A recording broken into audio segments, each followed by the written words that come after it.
Hi, welcome to the Talking Scrubs. This is your medical podcast, and I'm your host, Dr. Ganesh. I'm sure all of us want to know how it is important to take care of our mental health during a phase like this. And to know more about that, we have Dr. Srinidhi with us. She's a consultant psychiatrist at KMCH Hospital, Coimbatore. Welcome to the show, ma'am. Hello, Dr. Ganesh. First of all, congratulations on the initiative that you've been taking, and thanks for calling me in. Thank you very much, ma'am. So, as a psychiatrist, why do you think give more importance to the mental health during a period of lockdown? Mental health per se is a very important part of our health, as important as our physical health. It has often been ignored, but because the brain, our mental health controls everything. How we think, how we feel, and how we behave. So, normally itself, our mental health is very important. And during this time, during our lockdown, when we are faced with this is an unfamiliar circumstance which we've never faced before. Yes. So, mental health challenges are known during this time because we've never faced this situation, and it is normal to feel anxious or upset during this time. So mental health it becomes very important and challenging to handle your mental health during this time. There are a lot of insecurities around this phase, like in terms of jobs or financial problems or even health conditions for that matter. How do you think can someone deal with that? So in this challenging situation, when there's already a fear of infection, fear of infecting our own family members, and fear if we've had contact with people who were infected. So there's a lot of fear around the infection, and also because of the lockdown, when everything is globally shut, when there's no transport, schools are shut, offices are shut, and even access to other healthcare facilities. So because this COVID situation has taken the priority, so your normal other health conditions, like be it when people are coming for dialysis, all that, people are worried whether they can go to the hospital or they'll catch infection from there. So everything has come to a halt because of this. So during this time, handling the anxiety, the fear, the low mood that we are facing becomes very important. Though it's normal to feel anxious during this time, we should have a watch on how we feel most of the time. So if this is going to continue, if you're continuing feeling anxious or upset throughout the day, and if it's starting to affect your day-to-day activities, then you will need to seek help for the same. So the basic things that you can do routinely to keep your mental health going would be, first, I think we should all remember that this is going to be a marathon. It's not going to be a short sprint where we're going to finish soon, because there are a lot of uncertainties around this. Even now, we don't know. We are still working on medications, vaccine, so many other things. So keeping your mental and physical health is very important to keep going. So during this time, you're maintaining a healthy diet, and your sleep becomes very, very important, because sleep problems are known to worsen with stress, and stress also produces sleep problems. So it's bidirectional. So having these two, it might sound very basic, but it's very important to keep you going. And along with that, I think maintaining a routine, because we as humans, we express a lot of sense of control by having a routine, and that is disturbed in the lockdown, and that's why most of us feel very helpless.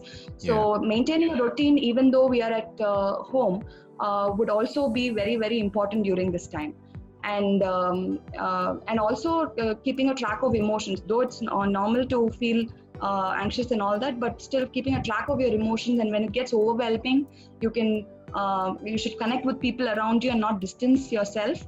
And when it gets unmanageable, don't hesitate to ask for help, be it professional also.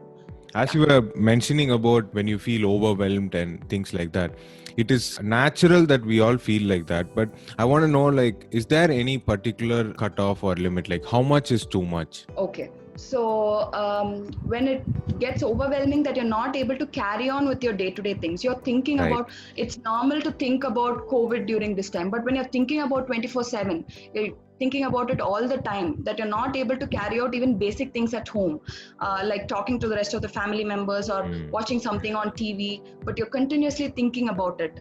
When you're preoccupied about it, or when there are people who get suicidal thoughts, there are people who start consuming alcohol or other drugs to cope with their anxiety when that happens, or there are people who express their helplessness through violence. There have been cases of domestic violence reported during this time that has gone up, I think, globally, and also Indian report says that violence has gone up. So these are all ways in which people express their helplessness.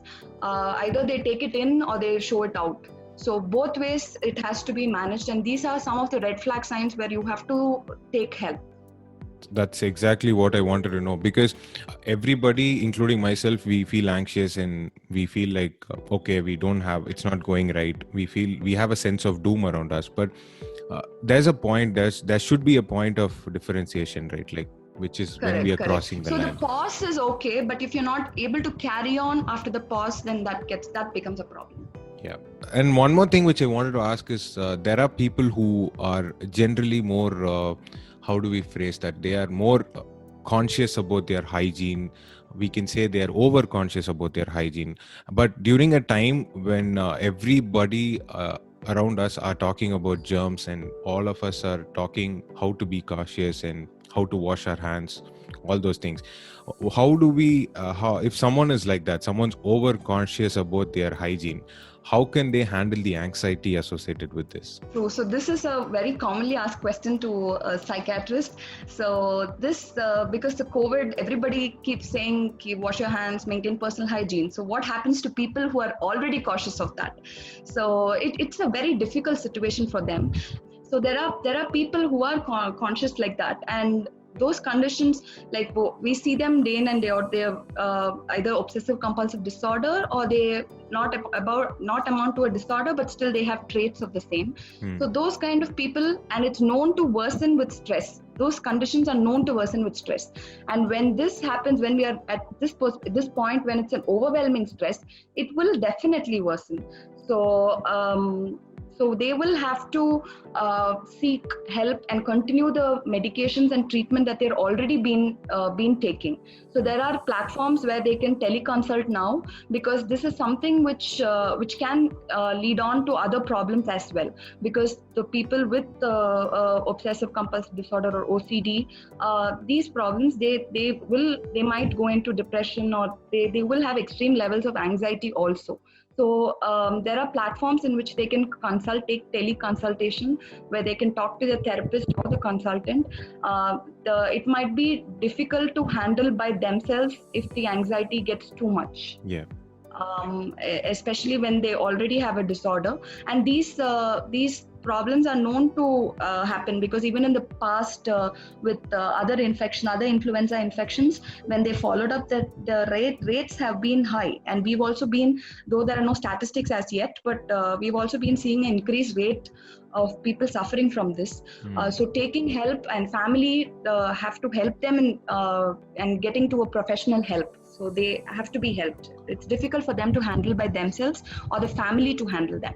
Since you told about the importance of family in handling that, but there are people at home, like if you say it's a family, and sometimes they are not able to handle someone who's having a situation like that. They are probably annoyed, or they are super saturated with the thing which they are dealing with.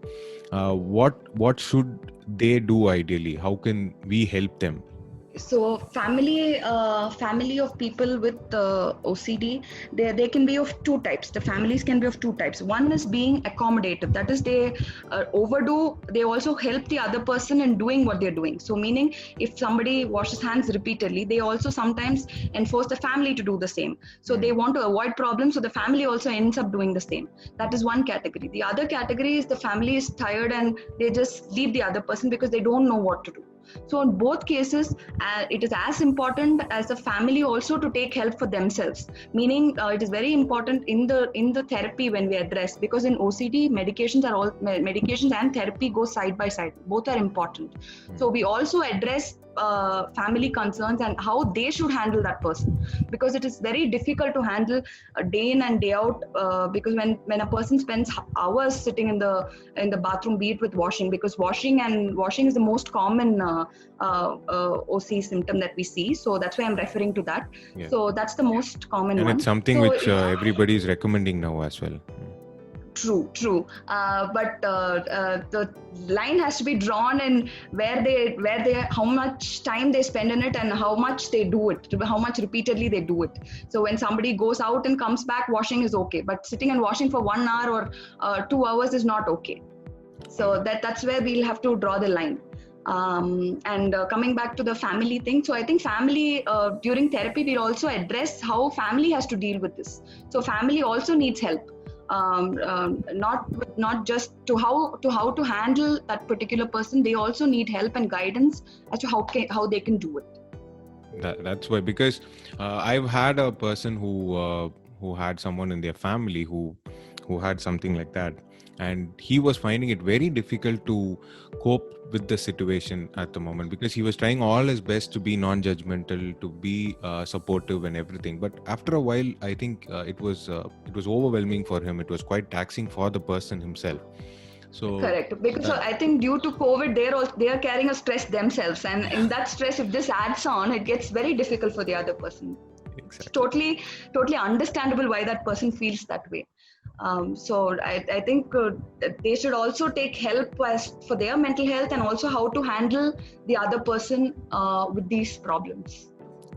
And another thing which is happening around is people are constantly watching the televisions and are exposed to so much information regarding the COVID. That creates a sense of anxiety for them. What should they do? How should they try to handle it? So this time we are facing it's also a digital epidemic or the infodemic that people are referring to now, because everybody's checking the media constantly as to checking number of death rates, and continuously the media also portrays it that way.